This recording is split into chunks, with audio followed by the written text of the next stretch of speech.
Hello, Mark Crossfield here. Welcome to the Golf Swing Weekly Fix. Got another great show for you today where we're looking at a few swings to do with hip turn, we're looking at a bit of posture, and we're looking also at takeaway with a good drill. All the swings sent through my apps, which are iPhone, iPad or on Android. So if you want to get involved with the show, get one of the apps, send me a swing. I'll try and get you on to the show, one of the Facebook lessons that I do. Also, we've got some questions of the week from people sending through Facebook, Twitter and YouTube. So we've got loads to do. Let's get stuck in.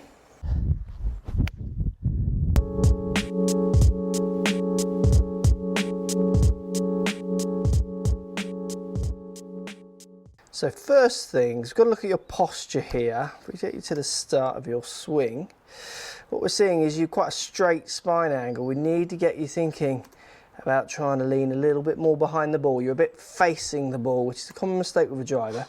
Then what we see is total lockdown in your hip area. So as you make your backswing, you make a shoulder turn.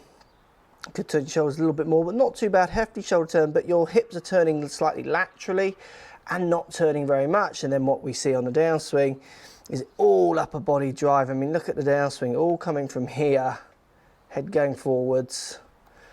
Don't see the hip particularly driving forwards that far. And then you see the follow through there with the kind of not really very forward hip position that we want to see, not really off your right foot as well. So it's much more upper body hitting down on the ball. So what I mean is we need to think about getting you to wake your hips up a bit more. To do this, you've got to stand a little better. So with a driver here, I've got my driver. What happens if I set up to the ball, what you're then doing is then facing the ball. So because the ball's further forward in my stance, like you've got it, what happens is your head will be more behind the ball, so your center will be more behind the ball. But then what you do is you turn to face the ball, which then makes your spine angle get quite straight. As soon as you get that straight spine angle, you make a backswing, you turn your shoulders, not hips very much.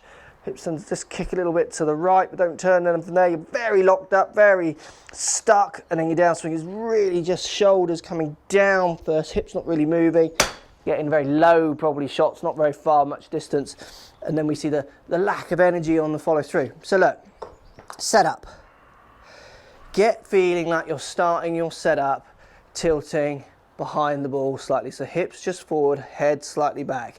You've got one hand lower than the other on the golf club, so you should be tilting behind it. Once you've got that tilt, feel like you keep your shoulder turn that you've got, but you've got to get your hips working. And what you want to do is get your right pocket, your right hip turning back. Get it turning behind you, no lateral on the backswing. Get your right hip turning behind you as your shoulders stay about the same amount of turn as you got. So you're going to feel that your shoulders do about the same, but your hips do a load more. And then on the downswing, the same thing. So turn hips more on the backswing, and then on the downswing, really turn them through as fast as you can, pulling yourself off that right foot. You've got to use your legs. You're just not using them at all. So facing the ball, shoulders turning a lot, hips quite locked down, kind of stuck, hitting down on top of the ball. You'll squirt the ball low, won't get the distance you deserve or the shots that you desire in the height. So get turning a little bit more behind the ball at address. I feel like you're tilting slightly. Get your hips turning, keep your shoulders where they are, get your hips turning more, and hips loads more on the downswing on the way through. You'll hit better shots. So classic takeaway problem here. If I just pop a line here down on your arms, what happens is your arms go out, but then the club goes back. So real disconnection at the start. So the club starts heading this way, hands head that way. So your hands move out to the right, club ducks in behind you. You get very disconnected in the takeaway. This is a big problem. I see this loads actually with golfers. It's a hard one to fix, hard one to imagine. I've got a good drill for you to help you stop this. So what we're seeing is the hands moving out, but then the club moving back. So it's all wrist.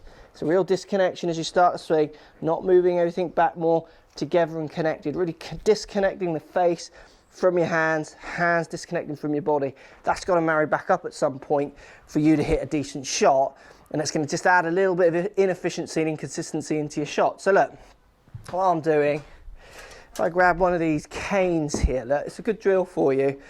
Just put your left hand on the club, take the cane, place it just onto the grip, just onto the shoulder of your left arm, and just pull it against your left arm and the grip. Then as you make your backswing, just feel that that connection stays there. So the head, the grip, my arm all moves back together. What you're doing is moving your hands out, club back, which brings this cane away from my left shoulder. So again, cane up against the club and my left shoulder.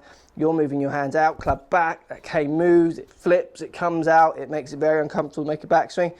Just set that position up at the start, make a few demo swings where you feel it all moving back together.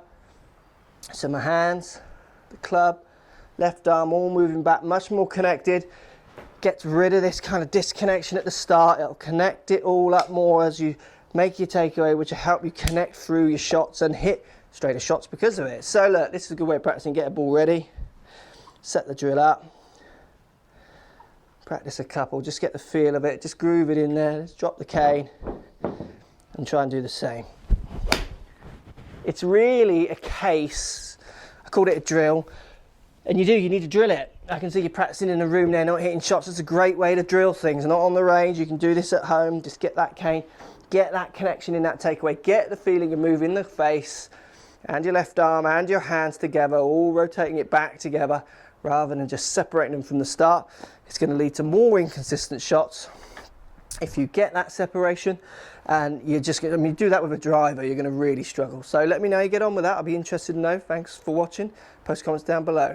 This is a great lesson here. I've done lots of lessons on this, and let's talk about it a little bit more. Let's talk about posture. This guy's back looks pretty straight. Now what happens as he makes his backswing is we see his hips pretty much locked, not really doing much on the way back, and then as he comes in and hit the ball, we see a big thrust forward with his hips, early extension. Now I know as well, the club face at the top of your backswing here isn't quite right, but that's another day. Let's just talk about the way you're turning, and let's talk about posture related to the way you're turning. So we're seeing this area here where your back is almost kind of turned in, kind of bowled in at the bottom. You need to think about getting your posture in a slightly different position to that. So what I mean is, this is common, certainly with younger golfers as well. In an effort to get the back straight, it's leaning forward from the waist, backside out, and that tends to really kind of get your back making this inward shape at the bottom of your back. Now, as soon as you do that, it's much harder for me to start turning my hips. And it's your downswing, turning your hips first, which is going to help you gain this kind of correct sequence and good power into your shots. But the trouble is, if you lock your hips up at address by putting this little shape in at the bottom of your back, what happens is you'll lock your hips on the way back. You won't be able to start with your hips on the way down, so you're just going to thrust them forwards to try and generate some energy, which we see on that old early extension from lots of people. So what you want to try and do, this is a hard one, is you want to feel it when you're straightening your back, that you're trying to straighten the top part of your back a lot more. So if I was to stand up straight, I'm not arcing my back inwards at the bottom, I'm stood quite straight. Now from there I'm just going to lean forward, so it actually feels like my pelvis, if you like, my hips are actually slightly pushed in. It's my shoulders back that's really straightening the top of my back to get that better posture, rather than this way where you get this curve at the bottom. It's much more about feeling that it's almost like pelvic floor exercises. It's a strange one. You just feel like I just push my backside in slightly and then my shoulders back to get that better posture. And from there, I absolutely feel, so just push my hips in slightly, but really puff my chest out and pull my shoulders back. That straightens my spine angle, and from there, it feels so much easier to actually get turning your hips a little bit more, get them involved in the swing, rather than this position where I just push my backside out and get this little kind of curve going inwards at the bottom of my back, which then does make me feel so much more locked in my hips. So just watch your posture, and that'll help you with that early extension that we see. It's much more of, I'll show if I can do it for you, so there, rather than this way where you feel that the bottom of your back is tense and inverted almost. Let me know how you get on with that. So here we go with more questions. This is a question here from Richie. Really appreciate all of your YouTube responses. I watch them almost every morning on my hour-and-a-half commute to work. Great, thanks for watching. That's a big commute to work. I have a response question in that for you, though, that I don't believe that you have done before. If you have, I apologise. My question is, how do you know when it's time to get a new model of an iron? So when do you know when it's time to get a new set of irons? I play Titleist, blah, blah, blah, blah. I'm considering the new ones. I guess what I'm asking is, are the improvements drastic enough to make a change, to make me change to a newer model, basically? So, look, this is a good question. It's an interesting question. And as you know, or hopefully know if you watch me, I'll try and answer it as honestly as possible. Look, when do you know if it's when you need a new set of clubs? You'll know, because you'll want them, or the companies will make you want them. Look, I've got Mizuno MP53 here. This one's going to go and the new one's going to come out, and I might want it. Is it going to make me a better player? Is it going to lower my scores? Am I going to hit the ball closer? Well, depending on what happens in the technology between now and the next minute, it might make me change, but it probably won't. And what you'll find even with the world's best is they don't change their clubs for a long, long time, not until something really moves forwards. If you're talking about bladed clubs like you're doing as well, there's no technology in them. It doesn't move, there's no technology. You'll want the newer, fresher looking clubs. You'll want the nicer feeling, and it'll be the desire for something new that'll make you change rather than the performance. So try not to be too tricked with this word technology, because it's used in golf, it's a buzzword rather than actually doing anything, or rather than there is any technology.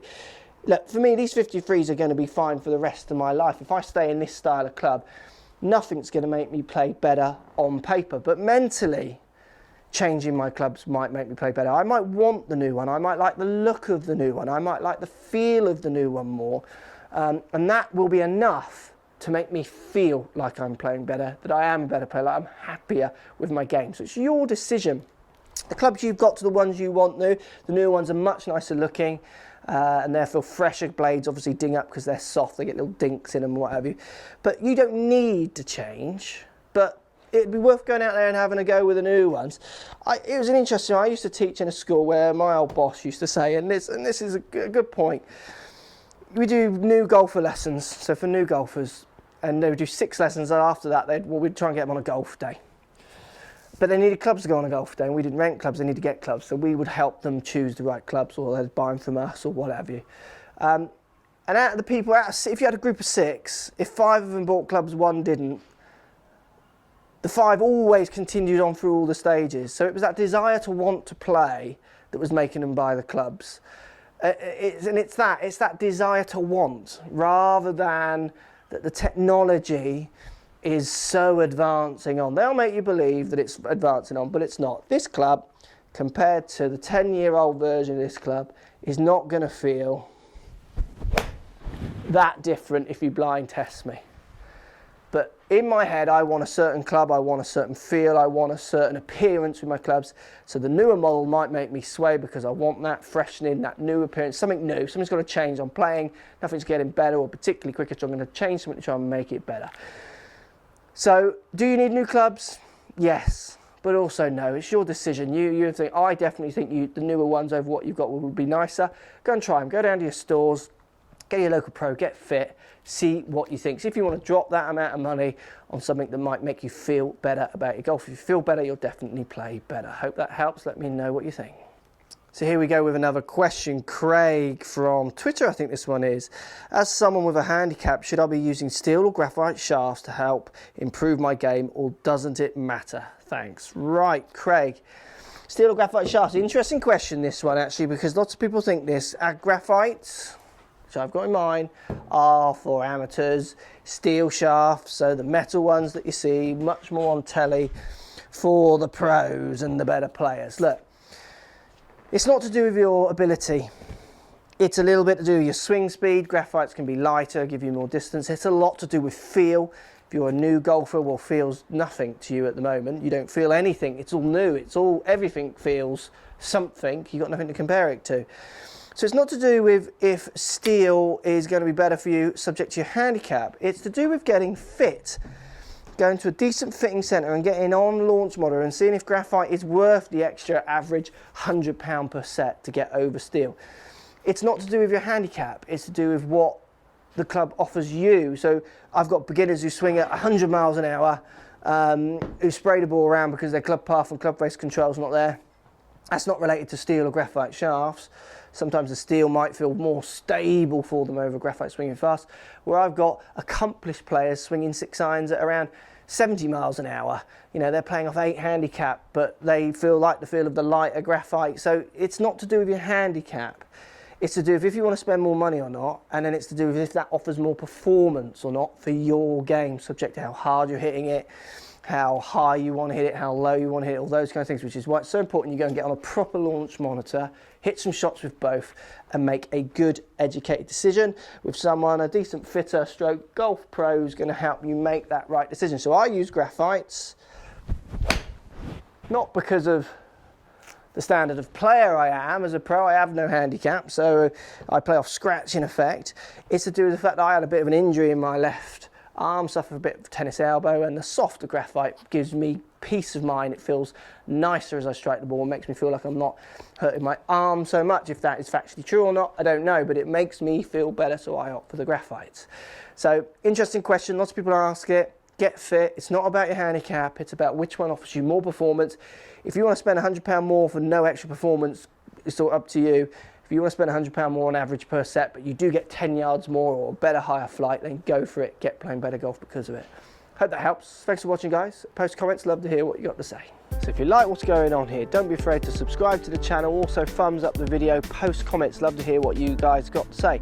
Let's keep it social. The more we talk, the more we share, the easier this game will get for everybody. So if you want to find me on Facebook here, you can find me on Facebook. If you want to tweet me, find me on Twitter here as well. Just follow the links, all in the description. Come and join the show, get active, get involved, get playing some better golf. Thanks for watching.